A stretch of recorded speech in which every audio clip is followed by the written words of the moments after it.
Oui, donc bonjour, excusez-nous, bienvenue donc à la troisième édition des Rendez-vous d'Histoire de Québec 2020. Donc désolé, on a eu quelques petits problèmes techniques, on a eu une perte de connexion entre le logiciel de diffusion et le Facebook Live. Donc j'ai reparamétré ça de mon côté et normalement tout devrait aller. Donc juste un petit rappel, mon nom est François Lafont, je serai l'animateur et le diffuseur pour les Rendez-vous d'Histoire de Québec. J'aurai le plaisir d'animer les 16 activités pendant toute la durée de l'événement. Et aujourd'hui, nous sommes avec M. Stéphane Doyon qui nous parle de la restauration d'instruments de musique en lien avec justement l'histoire du monastère des Ursulines. Donc, rebonjour. Rebonjour, merci cher François. On en était rendu aux instruments à clavier. Alors, on est toujours au 19e siècle dans la pleine expansion de l'éducation musicale chez les Ursulines. Et je voulais te présenter et présenter au public le petit harmonium Schildmeyer, qui est très coquet. En fait, en lui-même, il est très joli.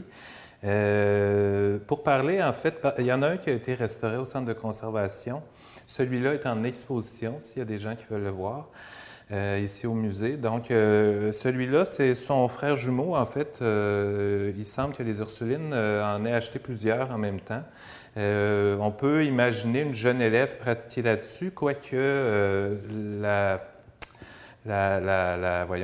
pas la tessiture, mais l'étendue du clavier est plutôt limitée. Il semble davantage possible que ça ait été utilisé comme instrument d'enseignement pour donner des dictées, pour donner des leçons de solfège, donc pour la formation auditive et musicale. Le fait qu'il y en ait plusieurs, évidemment, c'est pas écrit nulle part. Ça a probablement servi un peu aux deux, de clavier pour des jeunes qui voulaient pratiquer, mais les pianos étaient pris par des plus vieilles, admettons, mais aussi pour enseigner.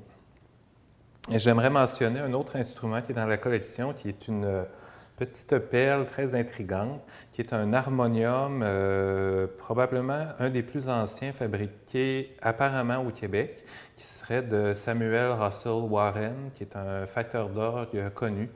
Il y a un orgue historique en Estrie qui est de sa main, en fait. Et ici, on aurait un petit harmonium. On n'en a pas la certitude, on pense que c'est lui parce que son nom est dans les livres de contes.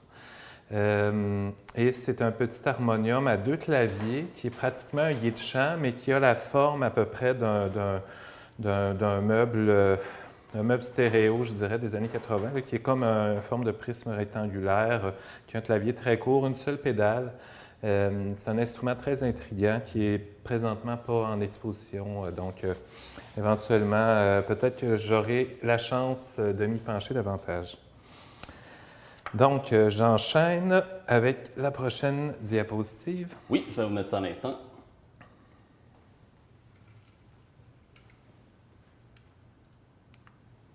En fait, on va parler un peu des instruments à cordes. On a parlé de viole de gambe au début. Au 19e, la viole de gambe n'est plus vraiment en usage. C'est un instrument qui n'a pas tout à fait disparu, mais disons que c'est rendu un instrument assez rare, mais il y a toujours des gens qui en fabriquent.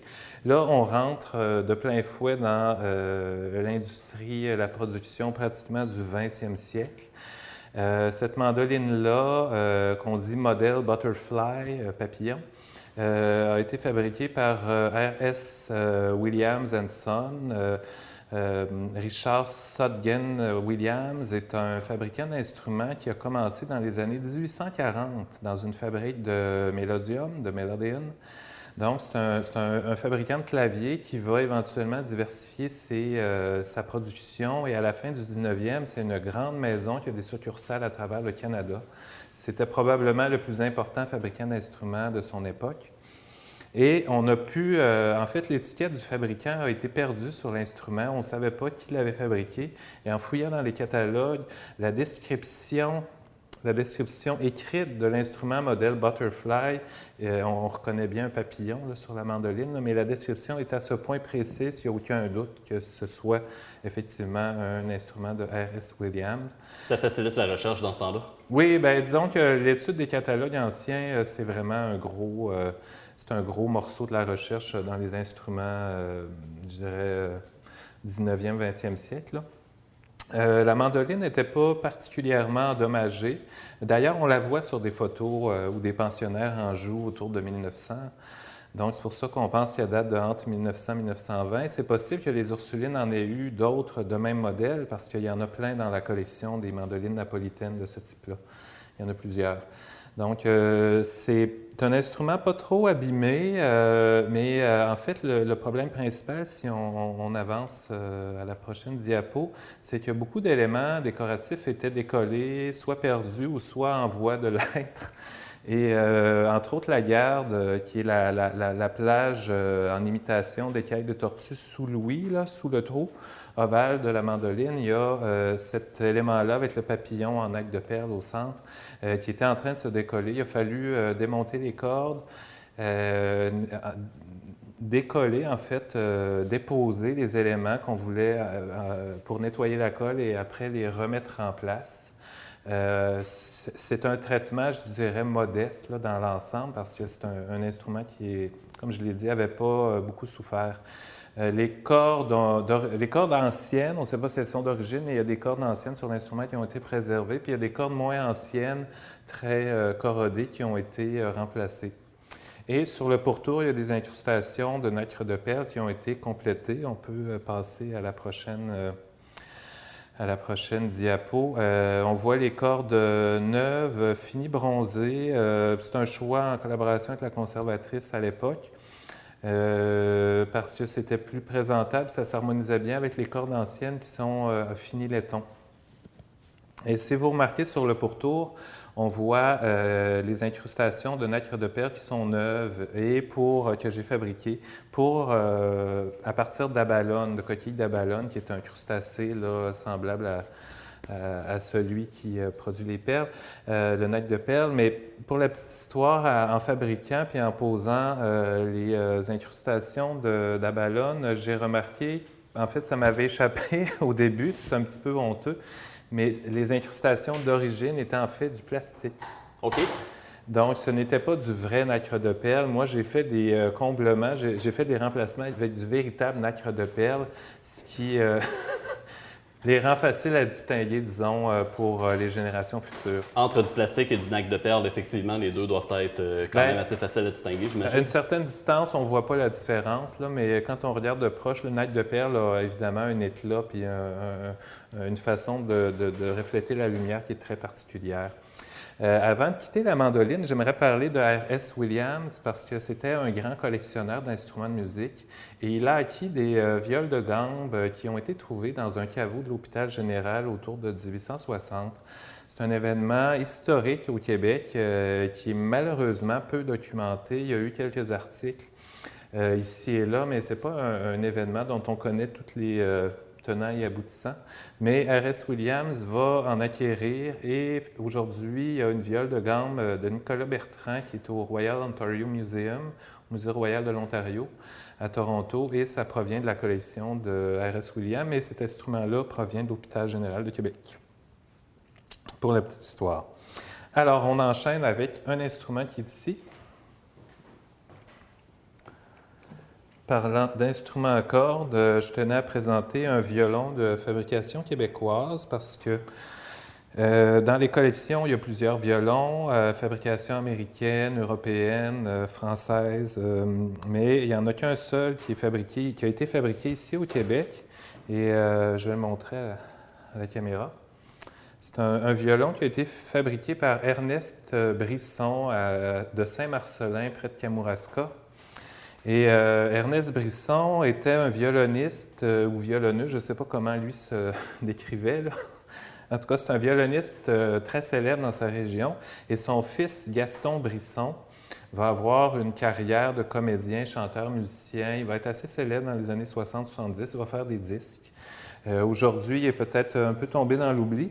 Mais ce qui est intéressant de voir avec une facture, une lutherie plus, je dirais, peut-être plus rustique. Bien, en fait, l'instrument est quand même bien construit, mais ce qui est intéressant, deux détails, c'est que les filets sont peints et ce ne sont pas de vrais filets d'ébène sur le pourtour de l'instrument, ce qui est une mesure d'économie. L'ébène n'étant pas fréquent dans la région de Kamouraska, évidemment, ça ne pousse pas là.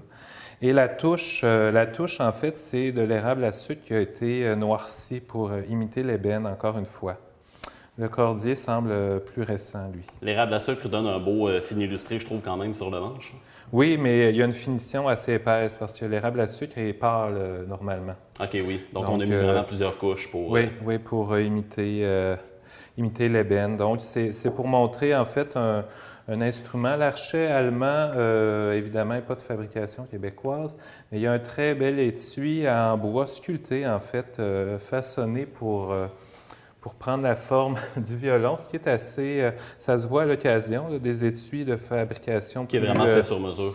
Oui, qui est vraiment fait sur mesure. Ça ne semble pas être de fabrication industrielle. C'est assez fréquent que l'étui vraiment soit fait sur mesure à l'instrument?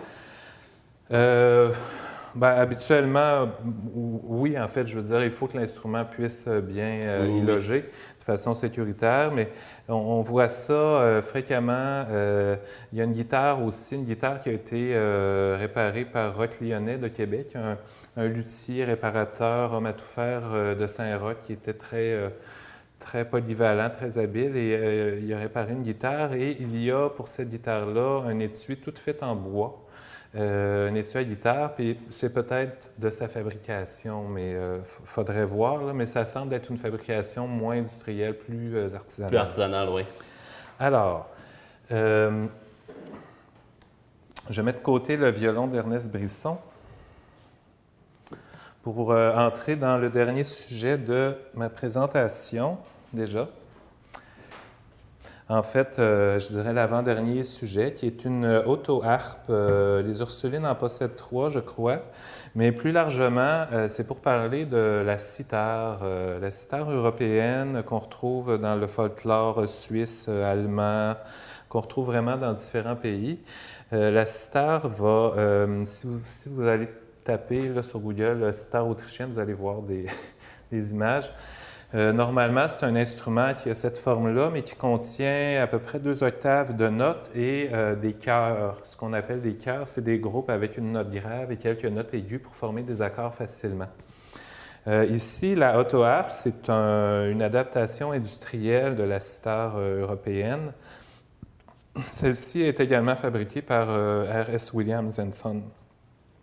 On le voit dans son catalogue. Également exactement le même instrument. C'est un instrument qui se joue à plat, j'imagine? Oui, ça se joue à plat devant soi. J'ai vu des vidéos où les gens peuvent tenir aussi la cithare dans leurs bras, mais ça se joue sur les jambes ou sur une table habituellement. C'est pour accompagner. Souvent, on voit des gens qui s'accompagnent en chantant. Cet instrument-là, la auto-harpe, en fait, il y a un système d'étouffoir assez intéressant qui, admettons que je veux produire l'accord de sol, j'appuie sur le bon bouton et ça va étouffer toutes les notes sauf les notes de l'accord de sol. Donc ça permet, en fait, j'appuie sur le bouton et je vais entendre que les notes, je vais faire sonner que les notes de l'accord de sol. Ça permet de faire des accords avec cet instrument-là pour l'accompagnement du chant relativement facilement. Et il y a tout un système de chiffres et de lettres.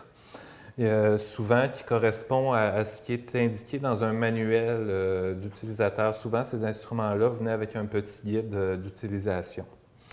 Donc, je vous parle de cet instrument-là qui n'a pas été restauré au centre de conservation. Il y en a une cithare plus ancienne qui est en exposition présentement au musée. Si tu veux, cher François, aller vers la prochaine diapo. Donc, ça m'amène à vous parler du dernier instrument de musique pour aujourd'hui, qui est en fait un instrument parfaitement oublié, je dirais, qui date du début du 20e siècle. C'est un instrument curieux à la forme plutôt pittoresque. Le fabricant, le Xylo Manufacturing Company, l'avait baptisé la Ideal Harp. Et je veux tout de suite faire le lien avec la Auto Harp parce que c'est pas du tout une harpe. C'est un peu un branding, qu'on dirait. C'est une mesure de communication ou de marketing, je dirais, d'utiliser le mot harp, parce que d'un point de vue organologique, d'un point de vue de la fabrication de l'instrument, ceci n'a rien d'une harpe. Tout comme la Ideal Harp n'a absolument rien à voir avec une harpe. En fait, la harpe possède des cordes qui sont tendues de façon perpendiculaire à une caisse de résonance, tandis que la cithare a des cordes tendues de façon parallèle à la caisse de résonance. Ce n'est pas la même construction du tout. Donc, la Ideal Harp, dont on ne savait pas grand-chose au début, a été évidemment photographiée, documentée. J'ai fait des recherches et j'ai pu trouver beaucoup de choses avant d'entamer le processus de restauration. On voit, entre autres choses, dans les détériorations de l'objet, des craques bouchées avec du mastic, peinturées avec de la bronzine, là, des genres de poudre en petits pots là, pour maquiller. Le cordier était cassé, a été ressoudé, le plaquage avait noirci. Mais surtout, ce qui frappe quand on étudie l'instrument, c'est qu'il était cordé sur deux faces. Ici, on a une auto-harp qui est cordée sur une seule face. Et imaginez la même chose, mais avec des cordes des deux côtés. Ça en fait un instrument qu'on ne peut pas poser à plat devant soi. C'est un instrument qui doit se jouer absolument debout devant soi. Et on verra plus tard qu'il manquait un élément pour pouvoir le faire. Donc, si on passe à la prochaine photo. Dans la recherche, Dieu merci, on conserve l'étiquette de l'instrument dans l'instrument, l'étiquette d'origine.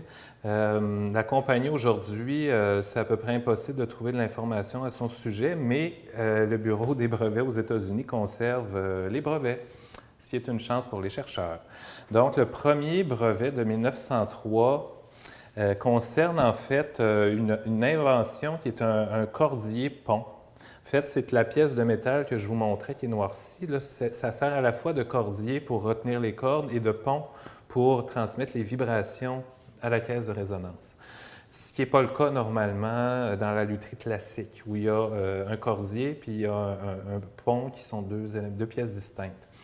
L'inventeur, un certain Frédéric Reinhardt, propose ça comme une invention pour servir à la fabrication des ditters, c'est le mot anglais pour les cithars.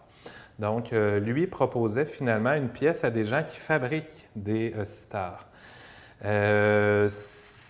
Manifestement, il décide d'aller plus loin parce que 3 ans plus tard, il y a un autre brevet qui est déposé en collaboration avec un certain Pietro Genchi. Et là, on voit apparaître un instrument encore plus orné que ça, qui a de l'air plus ou moins d'une lyre antique, mais qui est en fait une cithare à double cordage sur les deux faces. Et le brevet qu'on voit, là, que j'ai mis à droite sur l'image, c'est le 3e brevet obtenu en 1907 pour l'invention finale, qui est la Ideal Harp, qui est finalement un instrument qui va tomber pratiquement dans l'oubli dans la décennie qui suit. Il s'en est vendu un peu. Pour les fins de la restauration, parce qu'il manquait des éléments, j'ai pu en repérer un identique qui est conservé au National Music Museum aux États-Unis, à Vermillon, au Dakota du Sud, où il y a une collection phénoménale de 15 000 instruments de musique. Et il conserve une Ideal Harp avec ses cordes d'origine. Et si tu vas à la prochaine illustration, cher François,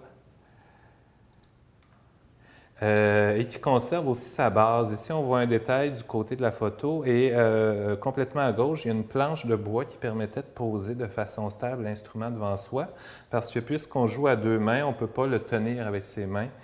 Puis habituellement, la cithare, si on la tient dans ses bras, on joue d'une seule main pour tenir l'instrument. Les 2 tables d'harmonie de l'instrument ont été démontées et remontées parce que c'était à peu près décollé, je dirais, sur 60% du pourtour. Donc, on a dû détabler, évidemment, démonter toutes les cordes, démonter les cordiers, démonter les tables, nettoyer la colle et remettre les pièces en place. Si tu continues. Il y avait des cordes manquantes qui avaient été remplacées par un peu n'importe quoi, là, du fil de cuivre électrique, du fil de fer pour suspendre des tableaux. En tout cas, un petit peu n'importe quoi avait servi. On a pu obtenir le calibre des cordes parce que chaque corde a un calibre différent, une grosseur différente. Donc, on a pu obtenir le calibre de chaque corde d'après l'instrument conservé aux États-Unis. et sélectionner les cordes du bon diamètre. Donc, toutes les cordes ont été remises en place avec le bon diamètre. Et du côté des cœurs, le Do qu'on voit à droite ici, la note grave et 3 notes aiguës, il y a 5 cœurs en tout. Donc, il n'y avait aucune corde de cassée de ce côté-là. Au bas, on voit la planchette, qui est une reproduction d'après l'information obtenue du musée aux États-Unis.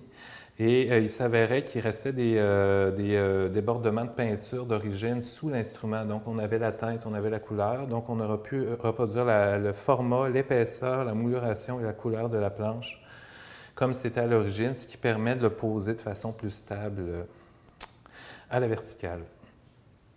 Il y a aussi, si vous remarquez, la forme assez spectaculaire, en fait, comme on dirait, pratiquement des volutes là, qui viennent... C'est assez asymétrique, oui. Oui, c'est assez asymétrique. Au début, je disais à la blague que ça ressemblait à un Teletubbies. Mais c'est un design inédit. Là. On n'a jamais vu ça, puis on ne verra probablement jamais ça. Mais ça imite grossièrement, ça imite à peu près la lyre antique là, dans sa forme. Je dirais que c'est inspiré de ça.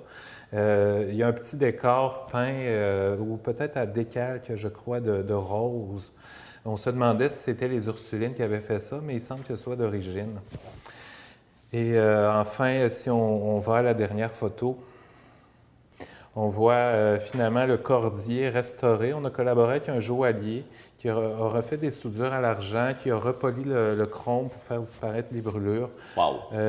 Ça fait vraiment un très beau travail. C'est vraiment un bel effet. Oui, oui, ah oui, vraiment. Puis on a comblé les fissures, on a retouché pour faire disparaître le plus possible les détériorations.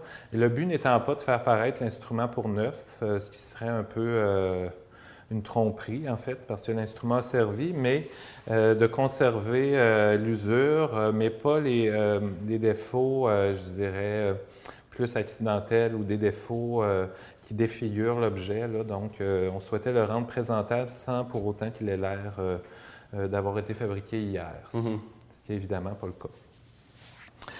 Donc, c'est un peu ça qui termine ma présentation. La Ideal Harp, comme je l'ai dit, c'est un instrument qui a perdu la course dans l'évolution des instruments de musique, mais ça reste un instrument intéressant qui témoigne d'une tentative industrielle d'une époque et qui a été admirablement conservé par les religieuses ici à Québec depuis le début du 20e siècle. Donc, je ne sais pas s'il y aura des questions, cher François. Oui, c'est ce que je suis en train de vérifier. Donc, je rappelle que nous sommes présentement en Facebook Live, donc dû justement aux restrictions gouvernementales par rapport au COVID-19. Les troisièmes rendez-vous d'histoire de Québec, évidemment, se déroulent entièrement en ligne sous formule de Facebook Live. Donc, tous les gens qui sont là, j'ai vu qu'on était environ 26 personnes présentement dans le chat. Tantôt, on a atteint un maximum de 47, voire même 50. Donc, merci à tout le monde, justement, qui ont assisté à cette première présentation. Si vous avez des questions, j'ai un œil sur le chat, justement, si vous avez des commentaires, des questions à poser à notre invité. Pendant que les questions posent, moi j'en aurais une. On a vu toute une variété d'instruments, on a vu toute une variété de cours de formation que les Ursulines justement suivaient. Puis moi je me demandais est-ce qu'il y avait des spécialisations que les Ursulines suivaient ou si on apprenait un peu de tout dans les instruments? Selon ce que j'ai lu, je pense que c'était assez spécialisé dans le sens où on offrait l'enseignement de différents instruments. C'était probablement encouragé qu'une élève, parce qu'évidemment, la musique vocale, c'était probablement commun à tous et à toutes, à moins d'avoir un handicap, évidemment. Mais pour ce qui est de l'instrument, je crois que les pensionnaires devaient débourser un coût pour la leçon qu'ils choisissaient. Ça fait que je ne suis pas certain que tous les pensionnaires pouvaient avoir tous les cours de tous les instruments de musique disponibles. Donc, ils devaient choisir. Il y a des instruments dont on n'a pas parlé seulement au début, l'accordéon. Il y a des accordéons romantiques de l'époque 1830-40 qui sont conservés dans les collections. C'était vu à l'époque, entre autres à cause de Louise Riesner, qui est la fille d'un fabricant d'accordéons. On la voit sur des peintures très élégantes avec son petit accordéon tout léger. Et c'était vu comme un instrument qui pouvait être acceptable, être convenable pour une jeune fille de la bonne société d'en jouer. C'était pas encore, il n'y avait pas encore l'image peut-être de musique de rue ou qui était associée à ça, mais c'est un instrument quand même. C'est justement un beau contraste par rapport à ce qu'on s'imagine normalement d'un accordéon, Oui. Du musicien qui en joue, des soirées Oui. dans lesquelles ça peut jouer. Évidemment, mais la particularité de l'accordéon, c'est d'avoir été capable de se glisser dans autant de folklore, autant de strates musicales, je dirais, à travers le monde de façon fulgurante et très rapide, parce qu'on en retrouve en Argentine. C'est des bandoneons, mais c'est assez proche. On en retrouve en Allemagne, en Angleterre, en Irlande, en France, en Italie, ici au Québec. Chaque pays a son adaptation. C'est intégré, oui. C'est vraiment un instrument caméléon qui s'est immiscé dans beaucoup de choses. Il y a le bayan, la tradition russe de l'accordéon de concert, là, qui est fascinante aussi. Donc, c'est ça. Il y avait vraiment une diversité dans l'enseignement, mais je pense que les élèves devaient choisir. Sinon, on a une question de Cecilia Santa qui vous demande en fait si l'Ideal Harp a été utilisé par les Ursulines. Comment elle a été utilisée en fait par les Ursulines et comment c'était accordé? L'accordage, ça c'est un élément que j'ai dû éliminer par manque de temps, mais dans le milieu de la Ideal Harp, il y a encore l'étiquette d'origine qui indique, c'est la clé d'accordage finalement, qui indique la hauteur de note. Cette étiquette-là, sur l'instrument aux États-Unis, elle n'est plus là. Quand j'ai vu ça, on a numérisé l'étiquette restaurée avant de la remettre en place sur l'instrument. J'ai envoyé une copie au musée pour qu'ils aient la copie pour pouvoir accorder l'instrument. C'est pour la documentation, évidemment.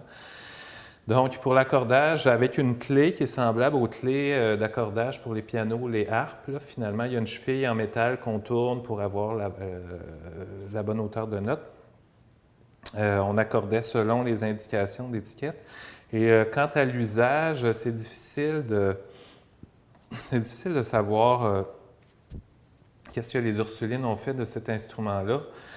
Ce qu'on sait, c'est que dans les collections, il y a plusieurs sitars de type sitar autrichienne, il y a des auto-harp. Il semble que les petits instruments à cordes légers servant à soutenir le chant étaient très diffusés ici. Est-ce que les religieuses, les novices ou les pensionnaires en avaient personnellement? Est-ce que c'était des instruments d'enseignement? C'est difficile à dire. Il faudrait creuser un peu plus là, dans la sociologie ou l'ethnologie de l'enseignement ici. Je ne le sais pas. Mais pour ce qui est de la Ideal Harp, il semble qu'on ait voulu le garder beau pendant longtemps, mais c'est pas clair qu'il ait servi très longtemps. Personnellement, j'ai fait des tests, parce que c'est sûr que c'est intriguant de savoir comment ça sonne. Ça sonne un peu comme on peut dire pour la auto-harp. C'est un son assez doux, ça n'a pas beaucoup de projection.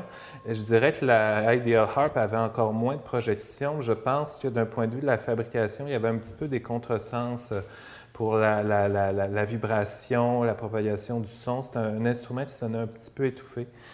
Ça a peut-être servi à accompagner le chant de façon personnelle ou en petit groupe, peut-être à l'extérieur, des prières ou pour le loisir, je ne le sais pas. Mais ce type d'instrument-là, dans tous les cas, a été très populaire chez les Ursulines, dans cette famille-là de la sitar.